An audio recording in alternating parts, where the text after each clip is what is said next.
Welcome back, everybody. Tim Harridge here, week 2 of Wholesaling Real Estate course. I'm your instructor and your host and your friend, Tim Harridge. Today, we're going to reverse engineer some things. We're going to talk about understanding buyers, their capital sources, and how to back into the numbers. So basically, we'll go over exit strategies, talk about those, talk about the different property types, then get into some money structure conversation.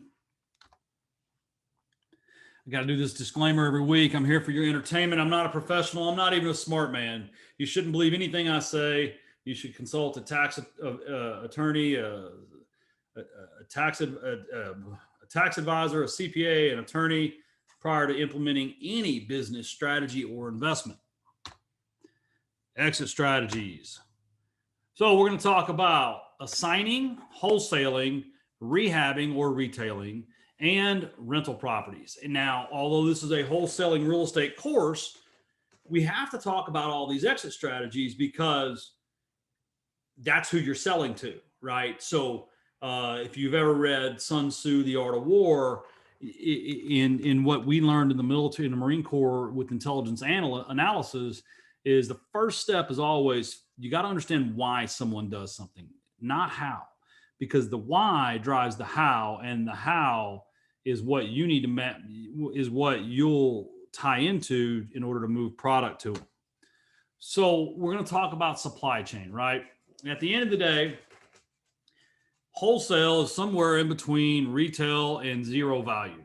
And I say that because we're going to talk about how to, in subsequent weeks, we're going to talk about how to add value. And the more value you add in your wholesale marketing and in the product and presentation of these assets, the closer you get to retail with your sales price. So what's the right exit strategy? Well, I'm going to say it just depends. And that may sound very political in nature. I may sound like, Donald Trump or Joe Biden, but it really does depend because every property is different. And they say location, location, location. And what I'm here to do is to talk to you about how to determine the right strategy for each property, because you may want to assign a house, but the math may work out better in your favor if you're able to close on the property, clean it out, and wholesale it on the MLS. But we got to talk about all that. So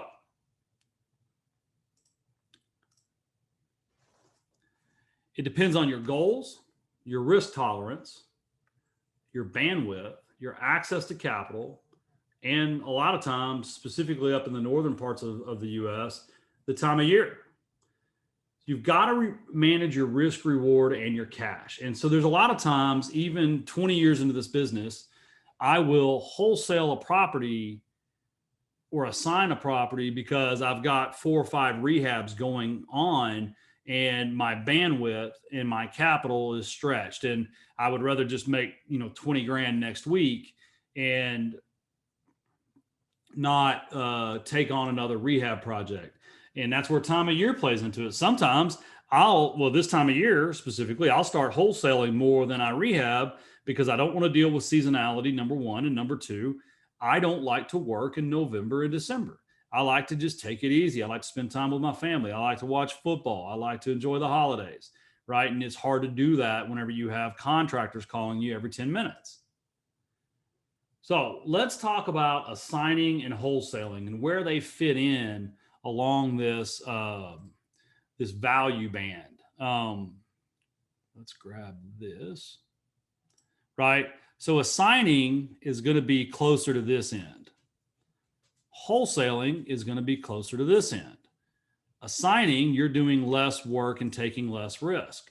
Wholesaling, you're doing more work and taking more risk. Just like you're going to make more if you retail it, but now you're doing a lot more work and taking a lot more risk. So, assignments, really simple. You send out a postcard, you have a online ad, you meet Sally. Sally has a house and needs money. You have money, you need a house. You write Sally a contract, you take the contract, you tell Tom, hey, I have a house under contract to you to buy. And Tom says, hey, I've got money. So now Tom gives you $2, you paid $1, but just an example. and you convey the house to Tom. Closing day comes along. You don't even have to go to closing, but some people do. Anyway, you meet Tom. Tom goes to closing. Tom gives the title company money. $1 goes to Sally. The other $1 comes to you. You get paid. And at the end of the day, everybody's happy, right? Sally had a house and wanted money and wanted to get rid of the house.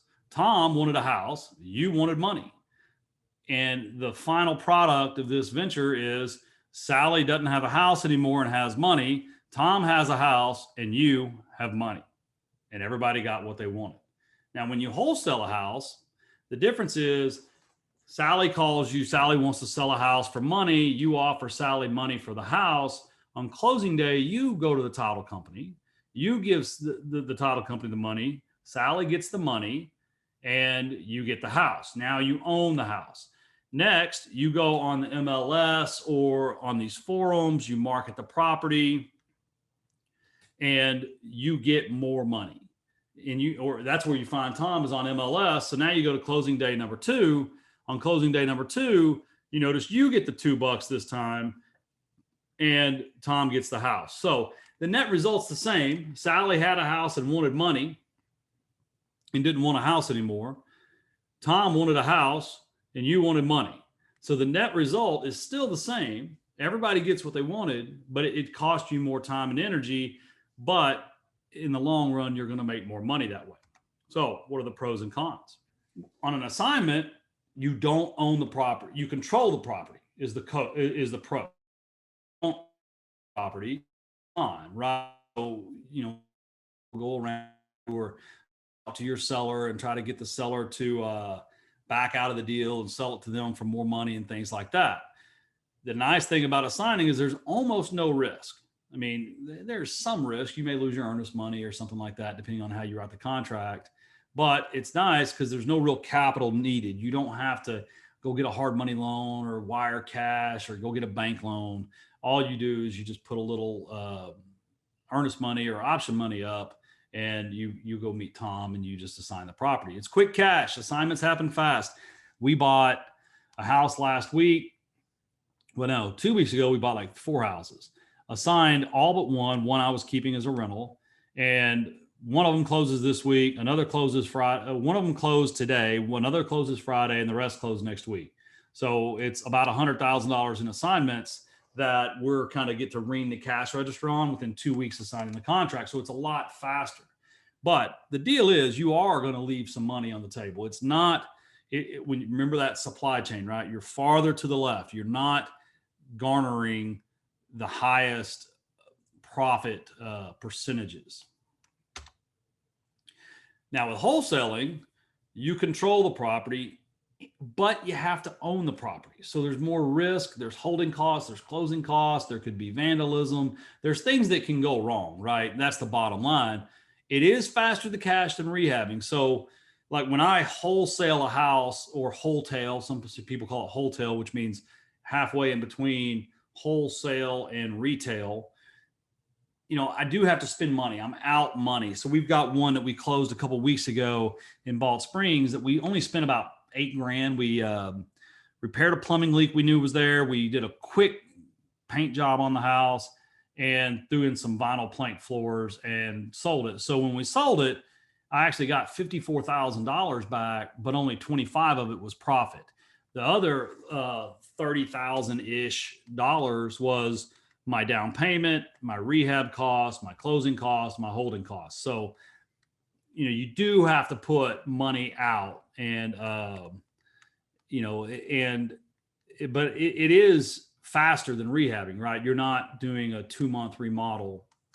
You're not dealing with financing that falls through typically and things like that. Wholesaling is appealing because it's kind of the best of both worlds. You make more money, but you don't have the long drawn out rehab process. So you got to think, why do investors buy from you? Why are they going to buy from a wholesaler? Well, one reason is they have a need. They need this house, right? And they're okay paying a markup, because one of the things I say is in the advertising class last week, either way, you're going to pay. Either way, you're going to pay. That buyer's either going to pay for advertising and marketing, or they're just going to pay a wholesaler markup fee. So, they're oftentimes fine to pay the markup. And I've had people pay a $60,000 markup and tell me, hey, thank you. And they didn't have to spend those soft costs, right? So in my business, we spend about $2,000 a week advertising, maybe $2,200. And the crazy thing is, there's some weeks where we get 1 or 2 phone calls. There's some weeks we get 50. There's some weeks we buy 2 or 3 houses. There's some months we buy none. So that money that we've spent on advertising is just out there floating. It's working for you or me, but it's a long-term investment, right? So the nice thing about these investors that buy from wholesalers is they're able to just kind of shorten their risk cycle. They got to pay more for the asset, but they don't have to pay all the marketing dollars that we have to pay.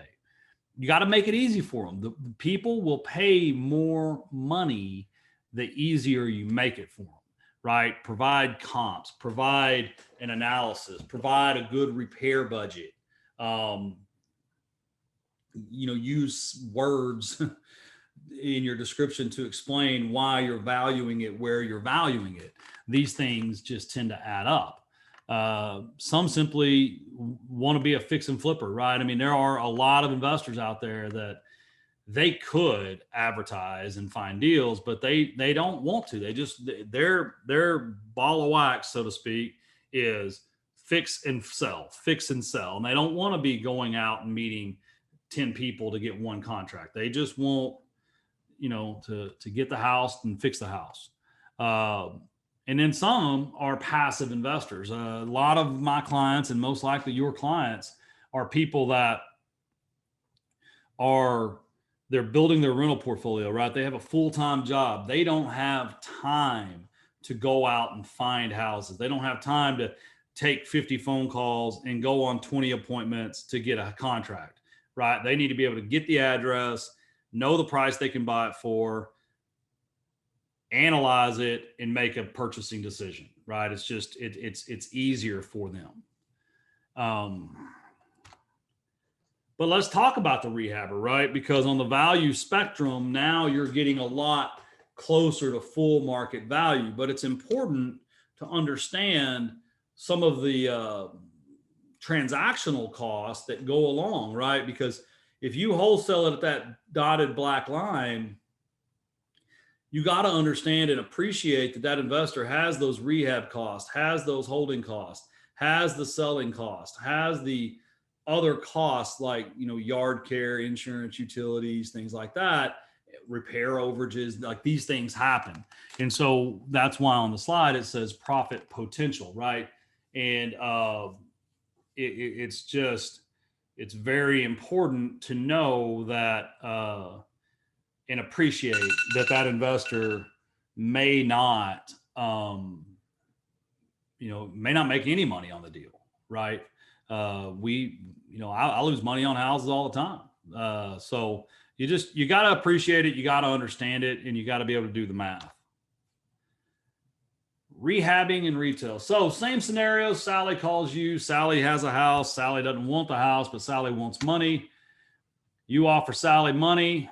You close, you get the house, you fix up the house, you put it on MLS. George comes, buys the house, and you notice there's $3 signs in this example, right? Because you're making the big bank. But there's a lot more risk and a lot more cost and things that can go wrong, frankly. So, the pros and cons of rehabbing though, right? Some people really enjoy the transformation. It's always funny on Facebook and social media, people see what I do and they're like, I got to tell my mother-in-law to pick up my kid. They see what we do. They're like, I'd love to fix up houses. My wife loves to decorate houses. Like some people literally, I don't even know if they make money in this business, but they just enjoy the transportation. And, one of the other pros is like, hey, at the end of the day, That's where you make the most income, not the most profit. I can't say profit. It's the most income, right? Because the thing about flipping, wholesaling, and assigning houses is it's repetitive work, right? You do it once, that's awesome. Now you got to do it again, and then you got to do it again, and then you got to do it again, because it's not residual income. So this is kind of a. I'm actually adjusting my Nest thermostat because it's hot in here. Yeah. So then the cons, right? It's a lot of work. A lot can go wrong. Markets change, right? So the nice thing about wholesaling is your risk cycle is really short, right? You got a week or two. In there, there's not a whole lot that the market can do. When you're looking at 3 to 6 months, it can be very difficult for the investor sometimes in changing market cycles. Like right now, you got the elections coming up. So a lot of this issue is timing as well.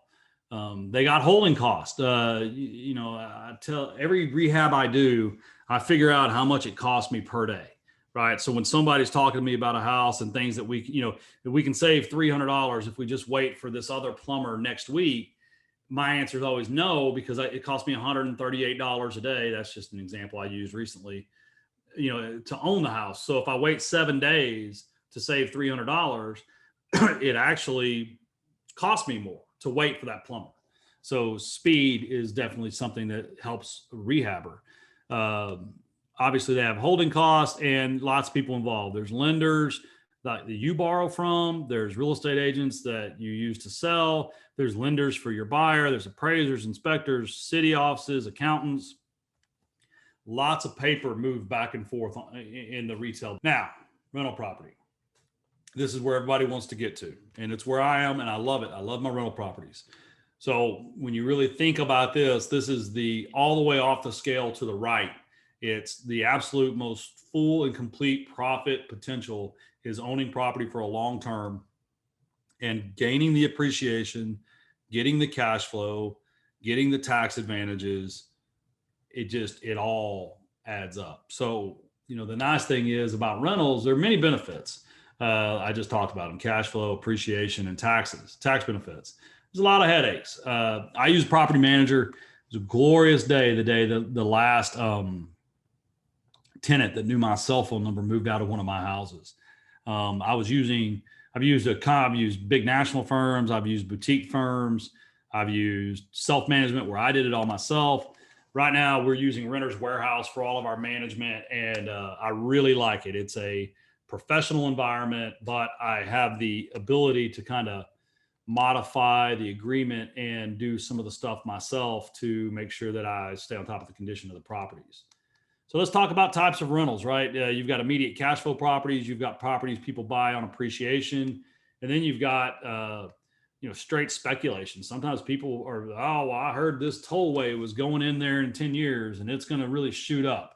You get a lot of that. And then we're going to talk about the different classes of rentals. So immediate cash flow, markets where you can purchase, repair, and rent properties and expect immediate cash flow. So Dallas-Fort Worth is a great example of that. And that's just the rental income is more than the mortgage payment, property taxes, insurance, maintenance, management. Texas, the Midwest, the Southeast are some of the best markets for that in the nation. Bad examples in general are the East and the West Coast, and even Vegas, where the rental rates are, say $1,500, but the property costs $600,000. It's a lot harder to cash flow in those price bands. Whereas with like Texas, we buy a $200,000 house that rents for $1,800 a month. You're cash flowing immediately on a 30-year mortgage. Appreciation. So these are almost the inverse of the cash flow markets, right? This is where people are really looking to park cash, shelter their income, and sell or refinance at a much later date. So examples are Vegas, Phoenix, Florida, and the East and West Coast. We talked about speculation, typically subgeographies. So you've seen a lot of speculation in the Bishop Arts area of Dallas. You see a lot of speculation in the coastal markets. And you see a lot of speculation. Land is a big speculation. So it's harder to move properties to speculators because it's very the values that they kind of benchmark things on are very intrinsic. They don't make a lot of sense, and it's one off on each. But if you find out that the land is being rezoned from single family only to multifamily or mixed use, and you can package that in your wholesale marketing, it can add to the value of your property to where someone may buy it on the fundamentals of appreciation, but there's an element of speculation in there as well. So an A type property, a rental class, A class property is going to be, kind of above average appreciation and price point and probably attracting better occupants. That's where all of my assets are now. I got rid of all my B's and C's and I never had D's. A B, so I always say A is for appreciation, B is for both, C is for cash flow, and D is for don't do it. So a B is going to be kind of a working class, middle class neighborhood. Right now, it's probably around the $100,000 to $200,000 price point. You're going to get appreciation, but if the A's are getting 4 to 5%, you're probably going to be getting 2 to 3%. Now that the B class is a really good entry level rental band where a lot of investors, that's kind of where they first get started. C class properties, they can go way up in value if the right thing happens on the fringe of nicer neighborhoods and neighborhoods that are impoverished. So a lot of times you have more tenant issues, more management issues, more more vacancy, but they're great cash flow properties. And some of the best properties I've owned have been C class properties that after the Great Recession just really went way up in value. And then D, like I said, don't do it. So a little bit about Class A type properties. You're going to get about 4%, 5%, 6% a year in appreciation. Typically, you're buying on a gross yield of 8 to 10%. So gross yield, that's a fancy term that I learned from Blackstone. Simply said, if you annualize the rent, so if you take $1,000 times 12 to 12,000, and then you divide by the percentage point, right? So 10%. So a gross yield of 10% would be $1,000 a month times 12. That's 12,000 a year in income divided by 0.1. So divided by 10% means that they would pay like $120,000 for the house. So they're cash flowing a lot less, but they're buying it because it's going to go way up in value. On the B now, you're looking at that same example house, like I said, a lot less appreciation. Which you got to understand, appreciation's compounded. It's a pretty big thing. So you got the $1,000 a month rent times 12 months of rent. So it's 12,000 a year gross income. Well, a 12% gross yield would be $100,000. So the investor is going to pay less for that house because it's going to appreciate less, and you're probably going to have more tenant turnover and a little bit more repairs. Now you got to love that house. There's a great story. That house is a condo over off of Greenville Avenue in Dallas that was 100 yards away from where Ebola broke out, 8 years ago. That's when I decided to sell the thing. But I still leave it in the slides. I'm kind of nostalgic that way. So you use that same example, right? That $1,000 a month rent times 12 is 12,000 a year in gross income. But now I'm dividing it by 13% gross yield. So now the investor is only going to pay $90,000 for the house. If it's a really bad house, you may be at a 15% gross yield. Now they're going to pay $80,000 for the house. So, typically there's more of a discount on these type of houses because just you end up with more tenant issues and more property issues too, because typically it's an older, lower quality style house that is just going to need more upkeep and more repairs. And my advice, stay away from the D's. Now, from a wholesaling perspective, what you have to understand is you're going to get a lead on some D type houses, and you want to go on those leads, but you gotta know you need a handful of investors that you're going to try to sell those houses to, because you want to know their math really well so that you can structure your offer low enough where you're going to be able to make money and sell it to that individual. And sometimes on these really bad junky houses, sometimes they're boarded up, sometimes they're vacant, and the people are like, yeah, just go on in. And so you're basically going into a crack house. I'll either have that investor go with me, or sometimes I'll just call the investor and send them over there, and I'll tell them, yeah, I got this thing under contract, go make me an offer. And then they go offer me, say, $50,000. Well, I know they're good for it. Well, then I'll call the seller and offer 40 and just try to, just back into the numbers. I mean, that's the whole thing. All of this is just backing into the numbers. You got to know what you can sell it for, so you know what you can buy it for. When you are thinking about rental property, and that's everybody's dream, you got to match your strategy to your desired lifestyle. So for me, I don't like to work that much. I'm 42, I'm getting older. So I have built my rental business to where a property manager can handle it. So we've renewed 8 or 9 leases during the pandemic. So we have some nurses, police officers, firefighters, teachers, really hardworking W-2 type people that value where they live. And so I have a very hands-off rental portfolio. Right now, I'm in the process of figuring out which houses had the most central heat and air issues in the summer, because we had a really hot summer. Excuse me. And my AC guy isn't that busy right now because it's so pleasant outside.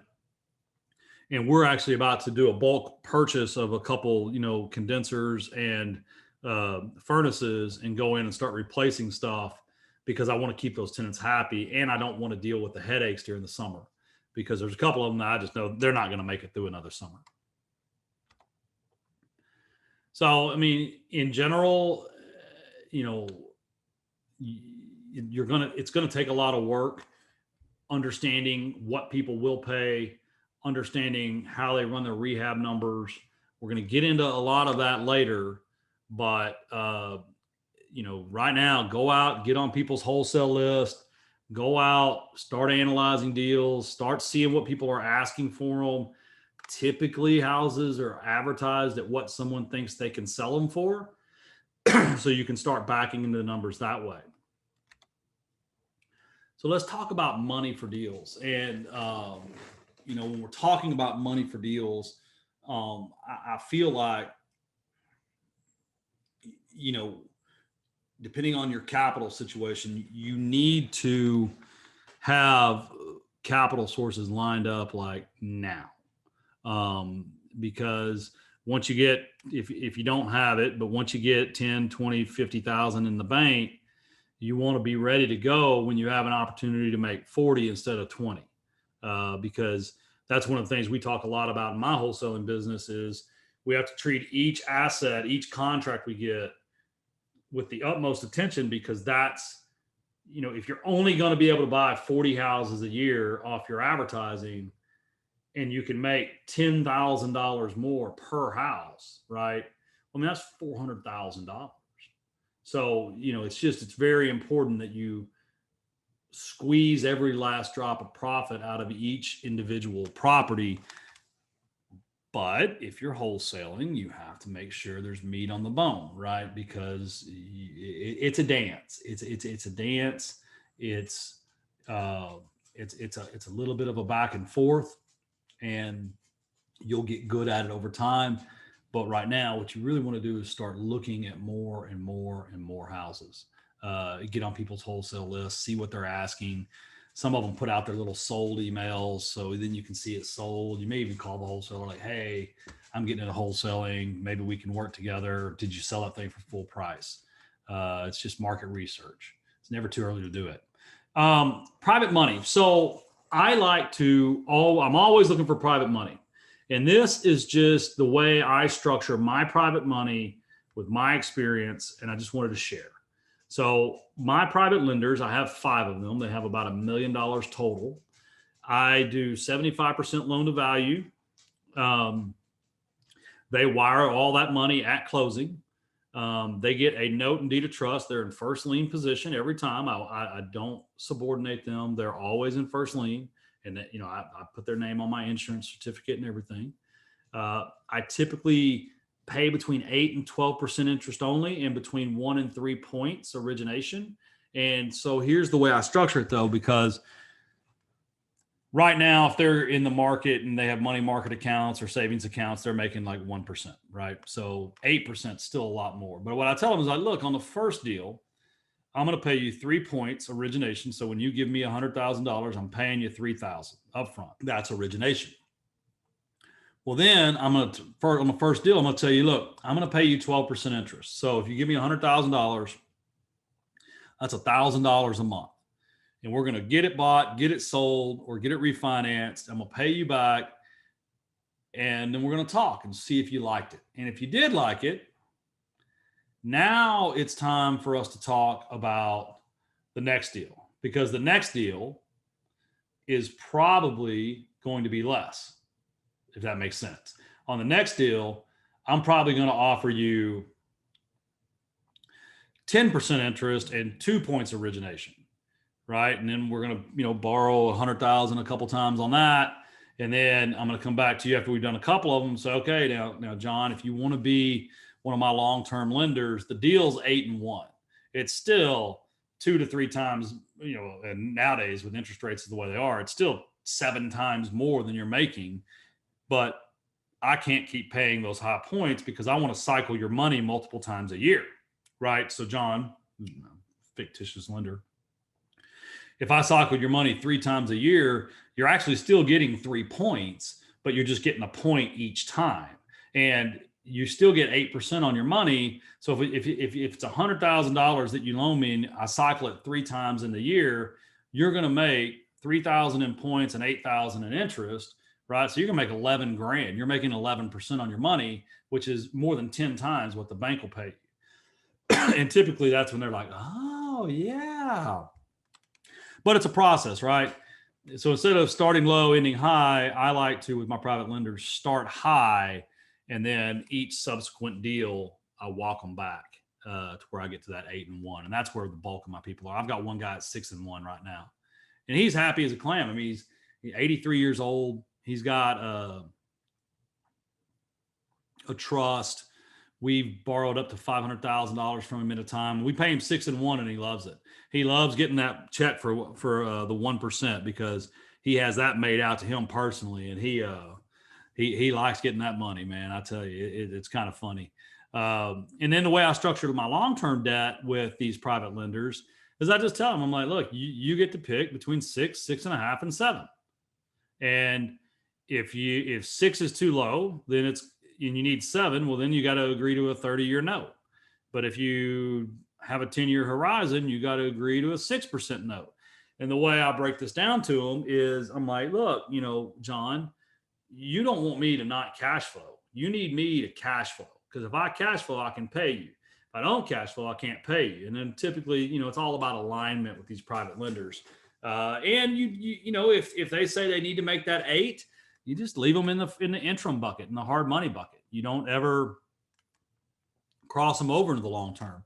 Some people that we have, and that wasn't included in the number I threw out before, they don't want to cycle their money. They just, they've got, $200,000. And if they can lock that in on a 10-year and get a 6% amortization on that, they're going to make $300,000 off that $200,000 over the next 10 years. And they're perfectly happy with that. But like I said, that's just the way I structure my private money. Now, with regards to paying cash for houses, don't do it. I mean it. Debt is always cheaper than equity, meaning the rate of return on your investment goes through the roof when you have leverage. So even if you're on this call and you have, $1 million cash, get a good lender, leverage it with the lender, and keep your cash in the bank. Cash is king. There's an old adage that they don't take equity at the grocery store, right? You don't get to go into Kroger and say, hey, I've got $1 million in equity in these 3 houses, because they're just like, yeah, that doesn't help you buy groceries, right? You can't eat equity, is the saying.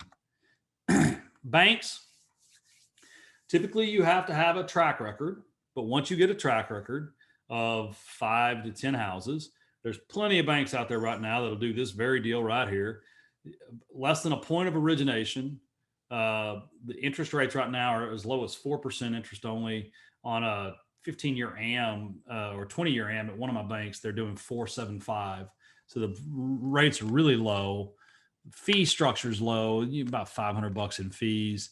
Now, one of the problems I have with it is cross collateralization. That just means if one domino falls, they all do, right? So in a cross collateralization situation, if I have 10 houses financed with the bank and say I default on one for some reason, well, they can take them all. So I don't like cross collateralization. Renewal and adjustments. So very rarely is bank money fixed money. It almost always has a floor, but never a ceiling, meaning the interest rate cannot go below X, but it can go as high as they want. And so typically, like on some of these bank loans, it's fixed for a couple years, and then it starts adjusting on the annual renewal. And you just have to watch out for that, because some of these annual renewals actually have a call provision. And that's what bit me in April of 2008. I had this loan come due, not due, it was up for renewal. And I thought, my interest rate was about to go down. Well, I got a letter from the bank saying, hey, you need to pay us $400,000 and pay off these loans that we're calling them due. And anyway, the whole point was, in that renewal and adjustment paragraph, there was a little sentence that said this loan may also be called due in full. Now, I got lucky. It was April 2008. Wasn't a whole lot of people loaning money, but I had this one bank that was still loaning money that was able to refinance them all, because we didn't have $400,000 at that point in time. And selling a house in April of 08 was akin to giving it away. And they do require financials a lot. They always want a new personal financial statement. They always want your balance sheet and your income statement. So, banks can be a little difficult to deal with, but you save a lot of money. Hard money loans right now, when I first did this slide a decade ago, it said rates were 14 to 18%. Now hard money loan rates are, between 8 and 12%. And, the point structure is anywhere from 1 to 5. So if you're a really new guy or gal, you're probably going to pay 12% interest and around 3 to 5% on origination. Once you're fairly seasoned, if the active flippers that you're wholesaling houses to are going to pay about 8% interest and 1% origination at hard money loans.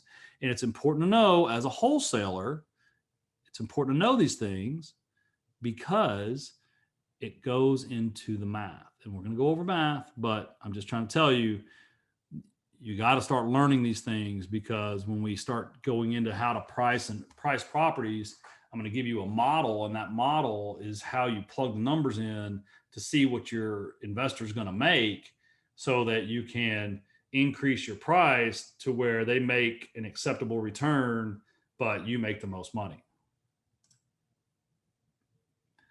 And then government money. A lot of these people, like Lifestyles Unlimited, et cetera, they use Fannie Mae and Freddie Mac to refinance their houses.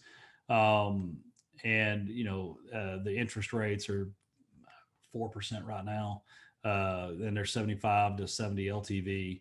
But that's only once the houses are finished and they get them refinanced. So that concludes this presentation. Now I'm going to take questions and comments, and then we'll go over like the investor portal. But so we're going to talk. So it's important to understand this, and you need to go back and watch it several times, because it's going to be key into how to back into the numbers when you're actually setting up the deal to close, to market it, and to put it up for sale. So that concludes this presentation. I'm open for questions. Facebook group page is not actively working. Okay, so if you got the invitation, if you got the invitation to the Facebook group and you can't join, what that means is the email address that I invited you with is different than your Facebook email address. So what you need to do is figure out and send it to me email me. I can open the mic, Taurus, just 1 second. You can email me the email address that you use for your Facebook account. So like I use my Gmail address, and I can then type that in there. And if you're on the phone, if you're on the call right now, all you have to do is just type in the email that you use for Facebook, and I'll punch it into this invite. Or send me a friend request, and then I can add you that way. Let's see. Taurus. Allow to talk. Hi, dude. Hey, what's up? yeah, good stuff. Hey, as far as I know, you most of your rental properties are single family. What made you not go into like multifamily as far as rental stuff? For me, Taurus, I am a control freak. But I'm also I'm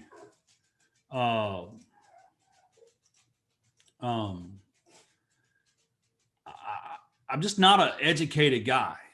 In the multifamily stuff, it makes me nervous because, I've done all of this with my own money that I had to make. And it makes me nervous going into a situation where, if the city closes down a street, my multifamily business could go out. One big tornado and your entire, business is wiped out. Sure, you have insurance and all that, and eventually, you can get your money back. But I don't know. I just never liked multifamily. So because of the complexity of it. So the other nice thing about rentals for me and single family specifically is it's very liquid, right? So every house, I can sell it to an owner occupant. I can sell it to an investor. I can owner finance it. I can refinance it, or I can rent it out, right? So I've got all these options. So it's a liquid investment. And when you're someone like me that's, doesn't come from a large amount of money, and my parents don't have a lot of money, it's just always been good for me to be able to wrap my arms around it. And there's been times in my business where we had to sell something that we didn't necessarily want to, or now I'll tell you another big thing about single family for me right now is I love the ability to refinance one unit at a time. So in the last couple of years, we've pulled somewhere around $400,000 out of houses. And the nice thing about that is it's not taxed, right? So when you refinance one of these houses, it's not taxable income. So it gave me a lot of dry powder to go out and buy more houses. So I think all of those things combined, the small dollar amount, the liquidity, and the scalability of it made me, and you can chunk it out, right? Like multifamily, you either got to have, a couple $100,000 to go in and put down yourself, or you got to syndicate to a group of investors. There's just a lot of complexities for me. I'm just a simple man, I guess, Taurus. Yeah, that's all right. That's cool. On you say you do owner financing as well as the renters. If you're that type of person that's like, I don't want phone calls in the middle of the night because the toilet is broke, but I want some good cash flow, should you just lean toward doing owner financing and not have to deal with that? Well, so in 20 years of owning houses, no one has ever called me in the middle of the night with a broken toilet. Okay. That's that scare tactic, that property managers use. And I know you have kids, Taurus, so if they break a toilet in the middle of the night, they're not telling you. Uh, so, I've never had anyone call me in the middle of the night to, hey, man, I had Indian food and I just had to, the toilet doesn't work anymore, right? So, Yeah. it's not that. And I used to owner finance a lot of houses. I'm anti-owner financing for the most part now, except for on C and D houses. C and D houses, I owner finance like crazy still to this day, and I even buy non-performing mortgages on C and D assets. And here's why. Those assets probably are not going to appreciate. Eventually, a lot of these are going to be teardowns, the ones that I owner finance. Because they're like the low income stuff, or I'm owner financing someone that's putting in sweat equity to really fix it up. The reason I don't like owner financing is it's a declining income stream with a declining asset base.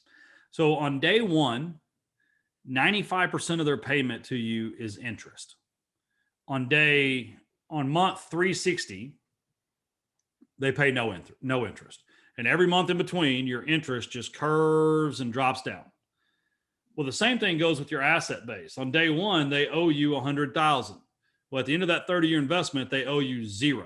So the problem I have with owner financing personally is it's a declining income stream with a declining asset base, which, just said another way, it starts out worth a lot of money and making a lot of money. And if everything goes right, it's going to be worth nothing and make nothing. Rental property, on the other hand, is an increasing income stream with an increasing asset base with tax advantages, right? So literally on every one of my rental properties, I have enough debt to erase the gains and still cash flow. But by the time you lay the depreciation on top of it, every one of my properties make money but lose money on paper. The other thing is it's inflation hedged, right? So if interest rates go up, rents go up. If taxes go up, rents go up. If insurance goes up, rents go up. So Mark.Sewer, if you listen to that webinar, and if you didn't, anybody on this call, I'm happy to give you the link where you don't have to pay for the whole thing. He said, everybody's always worried about hyperinflation. Well, here's the beautiful thing about inflation in rental property. You're on a 12-month contract, right? So they're paying you $1,000 a month for the next 12 months. Well, let's say we hit that dreaded hyperinflationary period where the cost of everything, goes up by 10 times. Well, at the end of that 12 months, the market rent for that property will be $10,000 a month, right? Because inflation hit. Hyperinflation is what everybody's worried about. So at that point, you just renew, because now everybody, instead of making $100,000 a year, they're all making $1 million a year because of inflation. Well, you just raise the rent to $10,000 a month, and it offsets all the negative impacts of inflation. Whereas with owner finance, you lose big time on inflation, right? Because that $300 a month you're making is $300, right? It's and if inflation hits, you still only make $300. You can't reset that unless you have an adjustable rate mortgage. But so that's why, and they're not as liquid, right? You can't refinance an owner finance property and pull cash out, right? You can't just sell the house at full market value. You can sell the note typically at a discount, sometimes close to par or the net present value. But for the most part, you're stuck. So I think owner financing is good income, but it's a bad investment strategy, if that makes sense. In my opinion, I don't knock it. It's just my personal goals. You kind of back yourself in the corner because you sound like you're saying you put a ceiling on how much you can make. Yeah, it's locked in. Yeah. And I'll share, I'm a fairly Christian man, and I don't like to go to bed at night hoping people have a misfortune and accident. But with owner finance properties, after the big run up all the way up into 2015. I'll never forget one day I was doing my personal financial statement, and I start running comps on all these houses, and I'm looking at my debt on the houses, and I'm coming down the hall. I'm like, oh my God, honey, you won't believe it. We're worth almost $10 million, right? I'm excited. And then she was like, wow, she's all excited. And then it just dawned on me. I was like, wait, I don't get to count the appreciation in the owner finance houses. So then I had to go back and delete out, like, one house was in Richardson, and I had $250,000 in there as the value. Well, I go pull up the note, and they only owe me 60 now.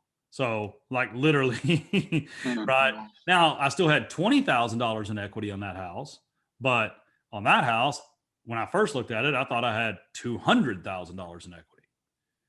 But your net worth is defined as the difference between what you owe and what they owe you. So yeah, that's their equity pretty much. And so then I told her, that's when we sold all of our notes, all of our good notes. I told her, I said, I find myself, like, hoping Mr. Munoz, like, default, I mean, and that's just, it's a bad feeling, right? I mean, it's not in line with my personal morals and ethic. Yeah. I mean, once I realized the power of refinancing and leveraging debt. So my perfect world, I get to 50 houses again, but they're 50 Class A properties. And 20 years from now, I refinance 2 of them a year and pull out like 200 grand. And I live off that refinance money, which is tax-free living, which means, heck, I'll be on Medicaid, and that's fine. Right. Well, that's a pretty smart strategy right there. So I learned it from a billionaire. He's a pretty smart fella.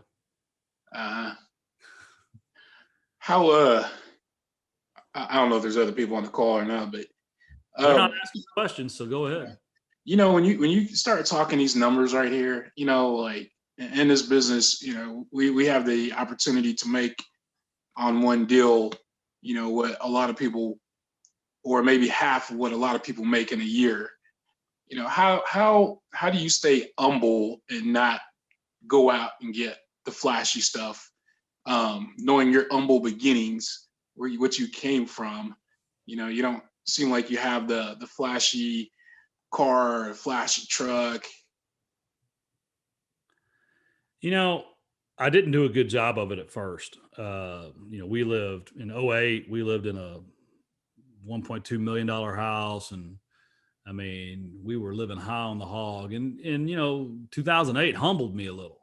But then it was, for me, watching myself miss out on things with my kids. It just kind of made me start prioritizing my time now versus my time later.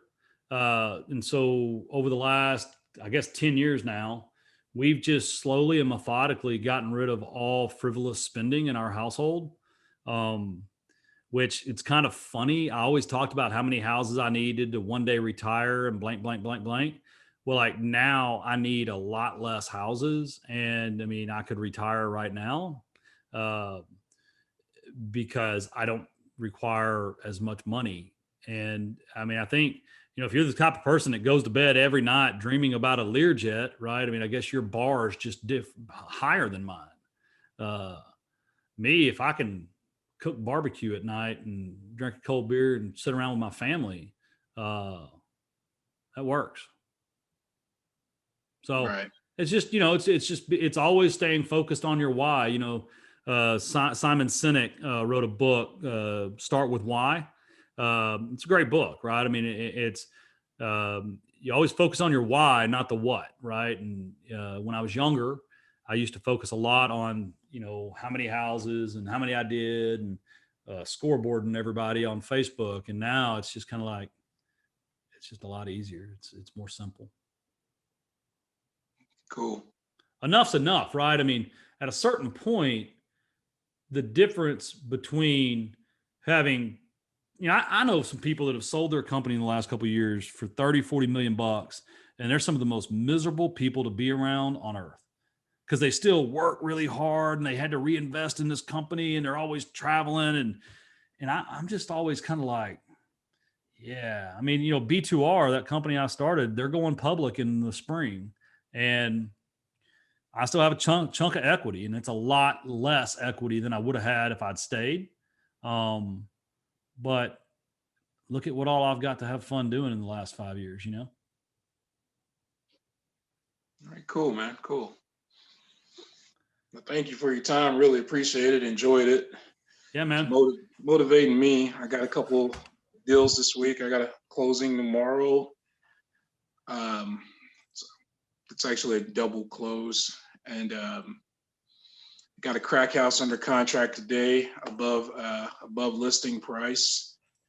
So I'm doing pretty good right now. Just trying to keep the pipeline filled up with stuff, and getting ready for what's supposedly coming in the next few months, man. Just trying to be ready, finish the year strong. Right on, brother. Appreciate your time. All right, everybody have a great night.